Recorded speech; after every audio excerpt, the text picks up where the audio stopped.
Jesus' Birthdate, September 11th, 3 BC, A Biblical, Astronomical, and Geopolitical Analysis, by Emir Phillips. Introduction. The question of when Jesus of Nazareth was born has occupied theologians, historians, and astronomers for centuries. Traditional reckonings often place his birth around 4 to 6 BC.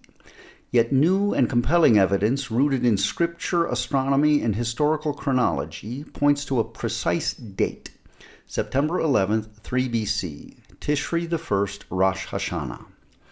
This article synthesizes biblical exegesis, especially from Daniel and Revelation, astronomical reconstructions, and historical data on Herod the Great, showing how the stars themselves testified to the entrance of God's Son into history, an event with profound geopolitical consequences. Revelation 12 as astronomical code. Picture Jerusalem on September 11th, 3 BC. Twilight descends, trumpets sound across the city for Rosh Hashanah, and overhead the heavens declare a mystery. Virgo, the Virgin, is clothed with the sun, a sliver of crescent moon rests at her feet, and above her head Leo is crowned with planets shimmering like jewels. It is in this exact alignment that Revelation 12, 1-5 anchors its great sign in heaven.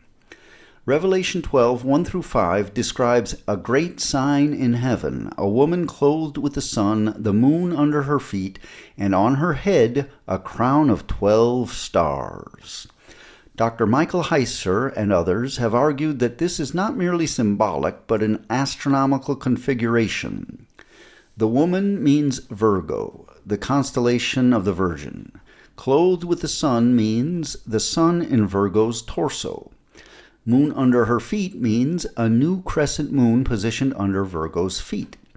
Crown of 12 stars means Leo, 9 stars, plus 3 planets above Virgo's head. Astronomical software confirms this exact alignment occurred only on September 11th, 3 BC, between 6:15 and 7:45 p.m. over Judea. The configuration is unique within centuries, demonstrating John's description as a datable celestial phenomenon.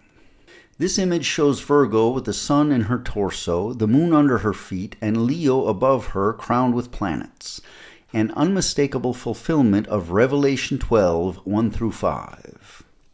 Confirming with NASA data.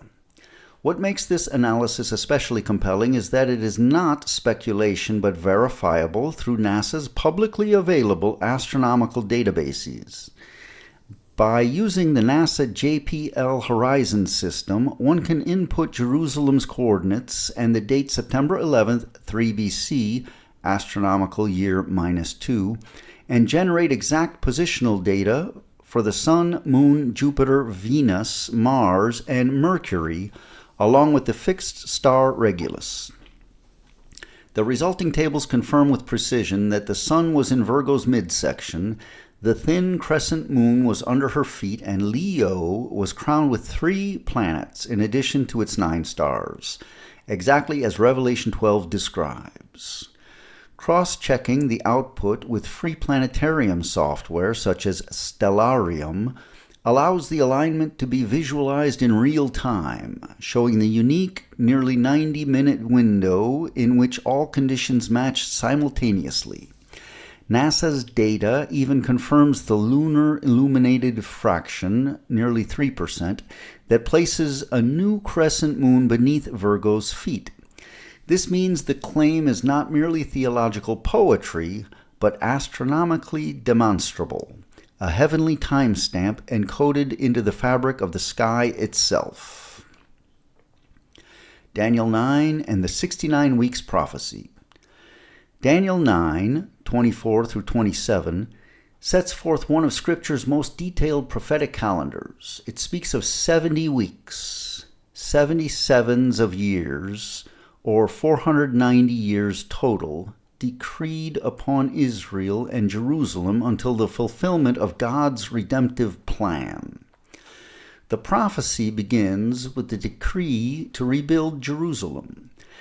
This decree was issued in Nisan, March-April of 444 BC, during the 20th year of the Persian king Artaxerxes I, when Nehemiah was authorized to restore the city and its walls.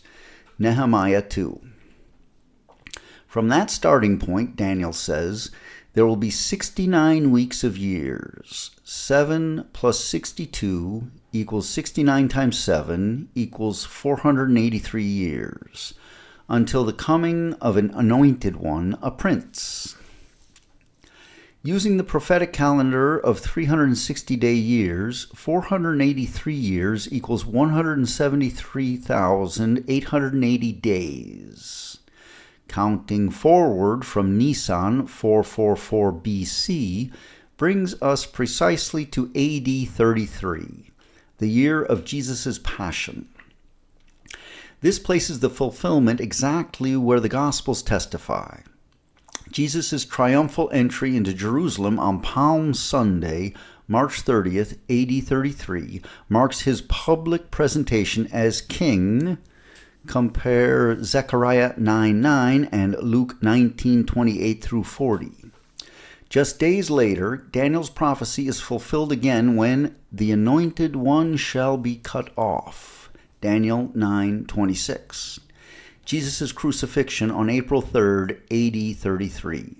Passover Eve.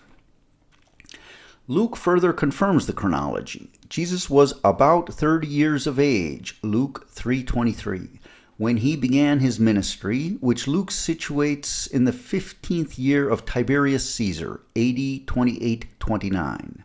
Working backward, his birth falls in 3 BC.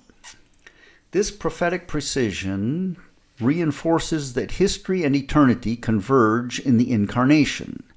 Daniel's calendar clocked Messiah's arrival to the very season of his ministry and sacrifice. Herod's death in 1 BC and not 4 BC, as often believed. The question of when Herod the Great died is pivotal because it determines the latest possible date for Jesus' birth. The traditional view places Herod's death in 4 BC. But this date creates severe problems. Josephus, our principal historical source, records that a lunar eclipse occurred shortly before Herod's death, followed by an extended sequence of events before the next Passover, Antiquities 17:6-9. The 4 BC partial eclipse, March 13th, left only 29 days before Passover, far too little time to fit the many events Josephus describes. Herod's final illness, political intrigues, the execution of his son, Antipater, elaborate funeral preparations, a massive procession to Herodium, 7 days of public mourning, and Archelaus' accession accompanied by unrest in the temple during Passover. By contrast, the total lunar eclipse of January 10th, 1 BC, provides an 89-day interval before Passover on April 8th, easily accommodating Josephus' detailed chronology. This longer window allows every element of Josephus' narrative to unfold coherently. Herod's prolonged and agonizing illness, the arrest and execution of Antipater, arrangements for a state funeral of extraordinary splendor, the royal procession to Herodium, a full 7 days of public mourning, and Archelaus' assumption of power and the subsequent Passover uprising. When the 1 BC death date is adopted, the pieces align seamlessly. It situates Jesus' birth in September of 3 BC, allows the Magi's visit in late 2 BC, and explains why Herod targeted children 2 years old and under in Bethlehem, Matthew 2:16. This reconstruction not only makes historical sense, but also harmonizes perfectly with the biblical and astronomical evidence for a 3 BC nativity. Astronomical signs and the Magi. Far from being quaint figures in a Christmas play, the Meiji were seasoned scholars and likely emissaries, the first foreign diplomats responding to divine intelligence. Trained in astral symbolism, they recognized in the sky a royal birth announcement, not of their own nation, but of Judea. In effect, they were the earliest international envoys to acknowledge Christ's kingship, crossing borders to pay homage where local rulers saw only threat. On September 11th, 3 BC, not only did the Revelation 12 alignment occur, but Jupiter, the king planet, began a triple conjunction with Regulus, the king star, in Leo, the constellation associated with Judah. Genesis 49, 9-10. For the Meiji, trained in astral symbolism, this signaled a royal birth in Judea. Their journey, arriving in 2 BC, fits perfectly with Matthew's account. Did you know? When Jupiter crowned Regulus in Leo, ancient astrologers would have gasped. To them, it was like the sky posting breaking news of a royal birth. The heavens did not whisper, they broadcast the arrival of a king in unmistakable terms. The combination of astronomical phenomena, the Revelation 12 sign and the Jupiter-Regulus conjunction, creates a dual testimony of heaven itself proclaiming the advent of the King of Kings. Theological and Jewish context. September 11th, 3 BC, was Tishri I, Rosh Hashanah, the Feast of Trumpets. Day of Kingship, traditionally the coronation day of Israel's kings. Day of Creation remembrance, signaling renewal. Trumpets announcing God's rule, linking directly to the messianic theme of divine enthronement. Daniel 7, 13-14. Did you know? September 11th, 3 BC was not only Rosh Hashanah, but also widely regarded in Jewish tradition as the anniversary of creation itself. In other words, the Messiah was born on the birthday of the world, a perfect convergence of cosmic symbolism and divine timing. Thus, Jesus' birth was not random, but aligned with the most theologically charged day in Israel's calendar. Geopolitical relevance, the intersecting realms thesis. The incarnation was not merely private piety, but a cosmic geopolitical intervention. Daniel 7, the Son of Man receives authority and dominion from the Ancient of Days, a kingship above all empires. Daniel 7, 9-14. Calendars as politics. If Christ's birth coincided with Tishri I, then God's kingdom challenges all human sovereignty. Astronomy and geopolitics. Ancient rulers looked to the heavens for omens. Here, the heavens bore witness not to Babylon or Rome, but to the true king. Just as Rome was the dominant empire when Daniel's prophecy reached its climax, today's world is shaped by U.S.-China rivalry, AI sovereignty struggles, and the militarization of space. The comparison is unavoidable. Empires then and empires now seek legitimacy, stability, and control. Yet the heavens themselves once testified to Christ's kingship. If that was true in 3 BC, then today's satellites, orbital calendars, and international timekeeping systems still echo the same lesson. Ultimate authority is not human-made, but divinely granted. Furthermore, the symbolism of Rosh Hashanah as coronation day offers a striking political theology.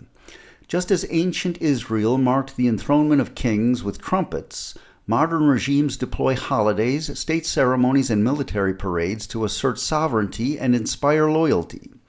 The Feast of Trumpets reminds us that such rituals are not neutral, but deeply theological. They point to the truth that all earthly calendars are overshadowed by the King, whose birth reset time itself. Today, in an era of AI geopolitics, satellite dominance, and global sovereignty crises, this message resonates. Authority is derivative and accountable upward. If another dimension, the divine realm, broke into ours in the birth of Christ, then geopolitical order itself is under divine claim. The interdimensional made concrete. In modern terms, imagine if another universe folded into ours and altered the very rules of sovereignty.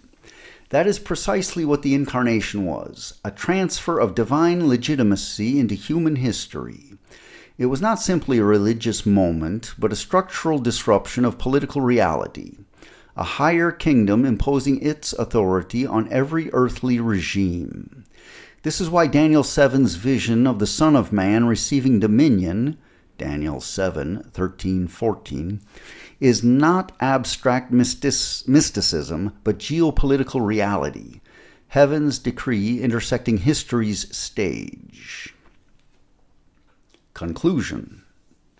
The convergence of Daniel's prophecy, Luke's chronology, Herod's death in 1 BC, and the Revelation 12 sky sign all point to one date, September 11th, 3 BC, Tishri the 1st, Rosh Hashanah. This was not just the birth of a child, but the entrance of the Son of God into history, marked in the heavens themselves, declaring kingship over nations. The stars announced it, Scripture confirmed it, history bears witness to it, and geopolitics, then and now, must reckon with it. A call to reflection. If kings and empires trembled when Magi followed a star to Bethlehem, how should nations today respond when that same king's sovereignty is written into the heavens? To ignore it is not just a theological oversight, but a geopolitical miscalculation. The Incarnation was heaven's public claim on earth's throne. And every modern superpower, from Washington to Beijing, from Brussels to Moscow, stands under that same claim. The question is not whether the nations will be confronted by this kingship, but whether they will recognize it in time.